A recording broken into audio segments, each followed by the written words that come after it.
अस्सलामुअलैकुम दोस्तों, आज की इस वीडियो में मैं आपको सिखाऊंगा कि आप इस तरह के गेमिंग थंबनेल कैसे बना सकते हैं पबजी वाले। तो आप प्रोफेशनली बना पाएंगे अगर आप इस वीडियो को मुकम्मल देखेंगे। तो वीडियो को आगाज करता हूं। फर्स्ट ऑफ ऑल आप मेरी वीडियो को लाइक कर दें और चैनल को याद से सब्सक्राइब कर दें और बेल आइकन को ऑल पे सेट कर देना ताकि मेरी हर न्यू आने वाली वीडियो की नोटिफिकेशन आपको मिलती रहे। तो वीडियो को स्टार्ट करता हूँ, चलता हूँ अपनी मोबाइल की स्क्रीन पर। फाइनली दोस्तों मैंने जो है अपने पिक्सआर्ट एप्लीकेशन को ओपन कर लिया और साथ ही साथ अपने वीडियो का भी आगाज़ कर लिया है। अब आपने एक बैकग्राउंड लेना है पिक्सआर्ट एप्लीकेशन में आने के बाद। उसके लिए आपको सियाल वाले ऑप्शन पे चले जाना पड़ेगा यहाँ पर, ठीक है। तो यहाँ पर जाने के बाद यहाँ पर आपको एक ऑप्शन नज़र आता है ये वाला बैकग्राउंड्स का। तो यहाँ पर आपने टच करना है और यहाँ से आपने कोई से भी फ्री बैकग्राउंड्स ले लेने हैं, ठीक है। तो मैं यहाँ पर वाइट कलर ले लेता हूँ और इसको लेने के बाद ये वाला जो साइज़ है ये वाला आपने नहीं लेना। तो उसके लिए आपको जाना पड़ेगा क्रॉप वाले सेक्शन में। तो यहाँ पर जाने के बाद ये वाला ऑप्शन आपको मिल जाता है क्रॉप का, ठीक है। तो यहाँ पर जाने के बाद आपने इस रेशो को सिलेक्ट करना है 16:9 यूट्यूब थंबनेल साइज़ है। तो इसको सिलेक्ट करने के बाद इस तरह हो जाएगा और यहाँ पर आपको टिक कर देना है, ठीक है। टिक करने के बाद इस तरह का आपके पास ऑप्शन आ जाएगा, ठीक है। अब आपने 2 इमेजेस लेनी है जिस पे आपने सारा कुछ करना है। तो यहाँ पर जो मैंने 2 इमेजेस ले ली हैं, ठीक है। आपने भी अपने गेम प्ले से इसी तरह की 2 इमेजेस लेनी है। एज ए एग्जांपल मैंने यहाँ पर ले ली हैं, आपने परफेक्ट करके लेनी है, ठीक है। तो अब आपने इनको एडजस्ट करना है। तो इस वाली इमेज को मैं ऊपर लेकर जाता हूँ, बड़ा कर देता हूँ, ठीक है। तो यहाँ पर इसको पकड़ लेता हूँ और यहाँ पर इसको इतना रख देता हूँ। इतना रखने के बाद अब इसको स्लाइड करने के बाद यहाँ पर स्लाइड करना है। तो यहाँ पर आपको एक ऑप्शन नज़र आ जाता है शेप का, ठीक है। यहाँ पर आपने टच करना है और इस तरह के आपके पास ऑप्शंस आ जाएंगे। तो यहाँ पर ये शेप का ऑप्शन नज़र आता है, तो यहाँ पर टच कर देना है और यहाँ पर आपने फर्स्ट वाले जो ये वाला ऑप्शन आपको नज़र आ रहा है तो यहाँ पर आपने टच करना है और इस तरह आपके पास ऑप्शन आ जाएगा। तो इसको बड़ा कर देना है और यहाँ से आपने इसको रोटेट करना है, ठीक है, थोड़ा सा। तो इतना करने के बाद इसके साइज़ को आपने बड़ा कर देना है, ठीक है। तो इतना करने के बाद यहाँ से आपने टिक कर देना है। टिक करने के बाद इसको आपने बड़ा करना है, ठीक है। बड़ा करने के बाद यहाँ पर आपने इसको एडजस्ट कर देना है इतना। तो इतना करने के बाद अब आपने वो वाली इमेज लेनी है, ठीक है, जो हमने सेकंड वाली ऊपर रखी थी, ठीक है। तो यहाँ पर आपने इसको सिलेक्ट कर लेना है और यहाँ पर इसको रख देना है, ठीक है। तो इतना रखने के बाद इसको बड़ा कर देना है, ठीक है। बड़ा करने के बाद यहाँ पर इसके साइज़ को थोड़ा सा बड़ा करने के बाद ये हो गया ओके। ओके होने के बाद इसको आपने इसके पीछे लेकर जाना है यहाँ पर, ठीक है। तो जितना कमी पेशी हो गया आपने एडजस्ट करके यहाँ पर कर देनी है, ठीक है। और यहाँ पर ओके हो गया, ठीक है। यहाँ पर इसको इतना करने के बाद हो गया डन। इन दोनों को मैं कर देता हूँ लॉक। इसी तरह आपने करना है। अब बॉर्डर्स लेने कहाँ से आप ले सकते हैं, अगर आप इसके लेते हैं ना फर्स्ट वाली इमेज का तो गड़बड़ हो जाती है। आपको एक जुगाड़ बताता हूँ। यहाँ पर आपने शेप का ऑप्शन नज़र आ जाता है, यहाँ पर आपने टच करना है और यहाँ पर बहुत सारे आ जाते हैं, ये देख सकते हैं कमाल के। तो यहाँ पर ये वाला आपने लेना है, ये वाला, ठीक है। तो इसको आपने छोटा कर देना है। इसको छोटा करने के बाद इसको आपने रोटेट कर देना है और बड़ा कर देना है, ठीक है। और जिधर आपने ये वाला ली थी, ये वाली इमेज फर्स्ट वाली, ठीक है, ये वाली, तो यहाँ पर आपने सेट करना है। तो इतना करने के बाद ये हो गया डन। इसको भी आपने लॉक कर देना है, ठीक है। लॉक करने के बाद अब आपने एक विग्निटी लेनी है, ठीक है। उसके लिए आपको स्पीकर वाले ऑप्शन में जाना पड़ेगा यहाँ पर। तो यहाँ पर आने के बाद ऊपर आपको सर्च बार नज़र आ जाता है, तो यहाँ पर आपने टच करना है और यहाँ पर आपने टाइप करना है विग्निटी। पहले से सर्च कर रखा है ये वाले, ये सर्च कर लेना है आपने, ठीक है। ये तो आपके पास इतनी सारी विग्निटीज आ गई हैं। तो इनमें से आपने फर्स्ट वाला जो लेने ये वाली और सेकंड पे आप कोई भी ले सकते हैं, ठीक है। ये वाली भी ले सकते हैं। तो फर्स्ट पे ये वाली ले लेता हूँ, ठीक है। तो इसको सिलेक्ट करने के बाद इसको रोटेट कर देता हूँ और इसको बड़ा कर देता हूँ, ठीक है। बड़ा करने के बाद इतना रख देता हूँ, इतना करने के बाद इसको यहाँ पर कर देता हूँ इतना। तो अब जो एक्स्ट्रा पार्ट आ रहा है ना तो उसको रिमूव कर देना है, ठीक है। इरेजर वाले ऑप्शन पे जाके यहाँ पर एडजस्ट करके थोड़ा बहुत और यहाँ से रिमूव कर देना है, ठीक है। तो इतना करने के बाद हो गया डन। इतना काम हो गया। अब स्टिकर में चले जाना और यहाँ पर ये वाली विग्निटी आपने ले लेनी है जिस तरह मैंने आपको बताया था और यहाँ से इसको छोटा बड़ा कर देना है, ठीक है। साइडों से कौन सी, ये वाली, ठीक है। इतना एडजस्ट करने के बाद यहाँ पर इसकी ओपेसिटी को थोड़ा सा कम कर देना है, ठीक है। ओपेसिटी को कम करने के बाद यहाँ पर आपने इरेज वाले टूल पे चले जाना है और इसको आपने एक्स्ट्रा पार्ट से रिमूव कर देना है, ठीक है। तो इतना करने के बाद इसको टिक कर देना है, ठीक है। टिक करने के बाद यहाँ पर जाना है और इसको भी लॉक कर देना है।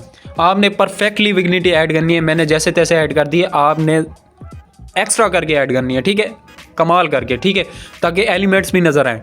तो इतना करने के बाद अब आपने एक PNG लेनी है करैक्टर की, तो मैं ऐड कर लेता हूँ, फिर आपसे मिलता हूँ।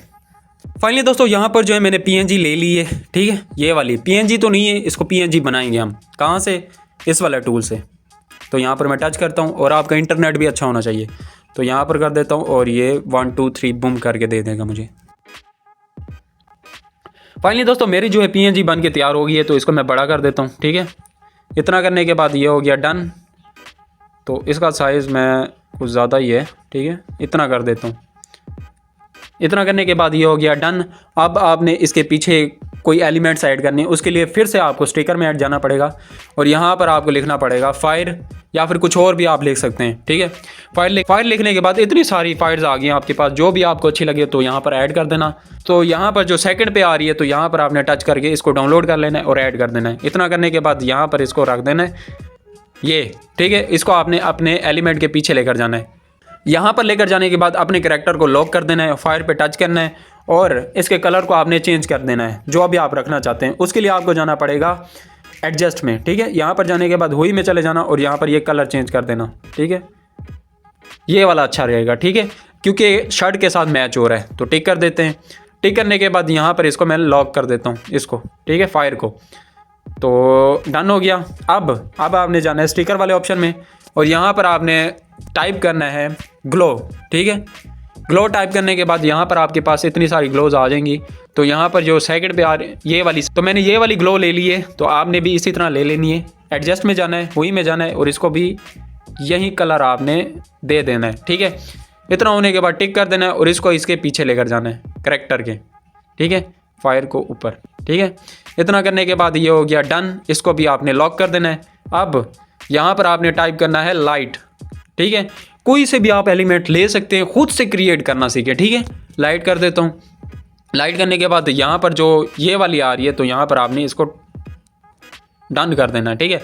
इतना करने के बाद एडजस्ट में जाना है, उसी तरह आपने इसको चेंज कर देना है, ठीक है। टिक कर देते हैं और इसको अपने कैरेक्टर के पीछे, ठीक है, इसको यहाँ पर रख देता हूँ और इस जगह पे, ठीक है, और इसको लॉक कर देना, ठीक है। इतना करने के बाद ये हो गया डन। इतना करने के बाद अब बारी है टेक्स्ट ऐड करने की। तो टेक्स्ट में जाते हैं, आप कुछ भी लिख सकते हैं, आदिल, ठीक है।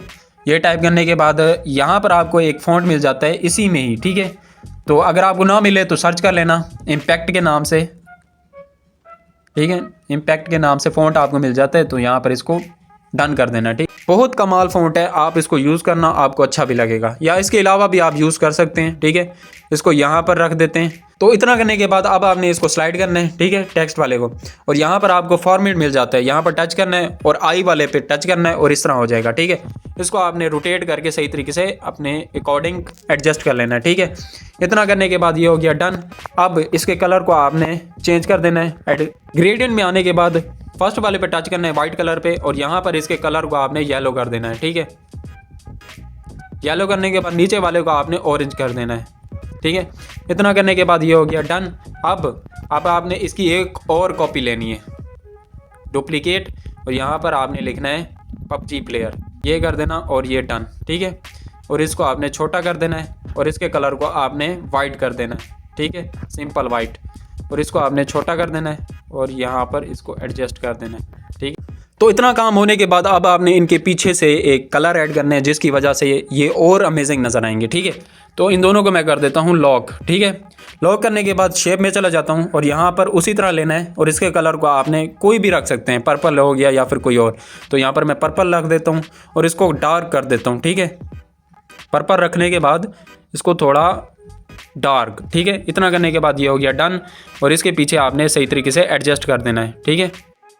इतना करने के बाद इसकी एक और कॉपी लेनी है, ठीक है। तो यहाँ पर इसको टच करना है और डुप्लीकेट ले लेना है और यहाँ पर फाइनली दोस्तों मैंने जो है बैकग्राउंड ऐड कर दी है, आपने भी इसी तरह ऐड करना है, ठीक है। तो मेरा परफेक्टली इतना ऐड नहीं हो सका, तो आपने सही तरीके से करना है। अब आपने शेप वाले सेक्शन में चले जाना है और इसको यहाँ पर ले लेना है और इसको बड़ा कर देना है और इसके कलर को आपने ब्लैक कर देना है। ब्लैक करने के बाद इसको आपने अपने पीछे लेकर जाना है यहाँ तक। इतना करने के बाद इसको कर देना है सेव फाइनली दोस्तों जो मैंने टेक्स्ट पहले सेव किया था ब्लैक स्क्रीन में, अब मैंने वापस ले लिया है। अब इसको मैं PNG में कन्वर्ट करूँगा। कहाँ से, वो मैंने आपको ऑलरेडी बता के रखा हुआ है यहाँ से। तो इसको मैं बना लेता हूँ। फाइनली दोस्तों यहाँ पर जो है रेडी हो चुका है, तो इसको अपने अकॉर्डिंग एडजस्ट कर लेना है। इतना करने के बाद अब आपने इसके बॉर्डर्स देने हैं जिस तरह आपको अच्छे लगें, तो पर्पल वाले जिस तरह भी देने आपने, ठीक है। तो ये करने के बाद ये हो गया डन। अब आपने इसकी एक और कॉपी लेनी है, ठीक है, डुप्लीकेट, और इसके बॉर्डर्स को आपने ब्लैक रखना है। ब्लैक रखने के बाद इसको सही तरीके से आपने यहाँ पर इसको एडजस्ट कर लेना है। एडजस्ट करने के बाद इसको आपने टेक्स्ट के पीछे लेकर जाना है, ठीक है। इतना करने के बाद ये आपके पास कुछ इस तरह दिखना शुरू हो जाएगा, ठीक है। बहुत बढ़िया लगता है। अब क्या ऐड करने, एलिमेंट्स ऐड करने। कौन से वाले मैं आपको बताता हूँ। यहाँ पर मैं PUBG सर्च करता हूँ, ठीक है। तो PUBG लिखने के बाद इतने सारे मेरे पास स्टिकर्स आ गए हैं, कोई सी भी आप ले सकते हैं। तो यहाँ पर ये ले लेता हूँ, ठीक है, PUBG मोबाइल, और इसको छोटा कर देता हूँ। छोटा करने के बाद इसको यहाँ पर मैं लगा देता हूँ, ठीक है। इतना करने के बाद ये हो गया डन, और इन सभी को मैं लॉक कर देता हूँ। लॉक करने के बाद ये हो गया ओके। अब स्टिकर में जाता हूँ। अब उस PNG को ऐड करने के बाद अब आपने 2 या 3 और PNG ऐड कर देने। कौन से वाले, कोई से भी आप ऐड कर सकते हैं। मैंने ये वाला ले लिए, और जिधर आपको अच्छा लगे वहाँ पर आपने लगा देने। तो फाइनली दोस्तों हमारा जो है थंबनेल रेडी हो चुका है, तो टिक कर देता हूँ। यहाँ से मैं इसको सेव कर लेता हूँ। फाइनली दोस्तों मेरा जो है थंबनेल यहाँ से सेव हो चुका है पिक्सआर्ट से। तो अब मैं इस पर कलर ग्रेड करके दिखाऊंगा। उसके लिए मैं चला जाता हूँ अपनी लाइटरूम एप्लीकेशन में, और इसमें मैं प्रीसेट अप्लाई करके आपको दिखाऊंगा। मैंने जो है अपना थंबनेल यहाँ पर सिलेक्ट कर लिया है लाइटरूम एप्लीकेशन में, और 3 डॉट में जाके पेस्ट कर देता हूँ अपनी जो सेटिंग मैंने कॉपी कर रखी है। तो यहाँ पर कितना कमाल का रिज़ल्ट आ गया है। आप भी इसी तरह के थंबनेल बना सकते हैं जिस तरह मैंने बनाया प्रोफेशनल तरीके से। तो सारी मटेरियल की लिंक डिस्क्रिप्शन में है, टेलीग्राम की भी, तो जाके डाउनलोड कर लें। तो आज के लिए बस इतना ही था। अगली वीडियो में मिलता हूँ। अब तक के लिए खुदा हाफिज़, बाय।